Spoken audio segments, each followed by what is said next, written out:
Com a palavra o vereador Leomar Silva Cavalcante.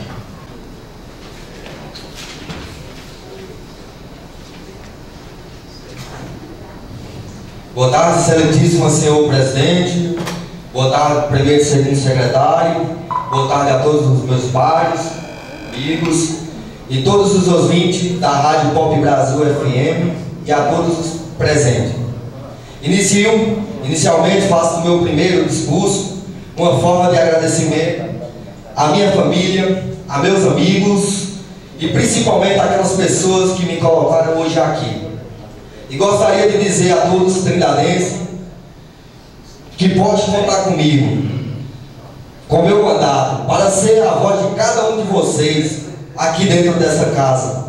Meu muito obrigado e aqui deixo meus agradecimentos a todos que estão aqui e fiquem todos com Deus.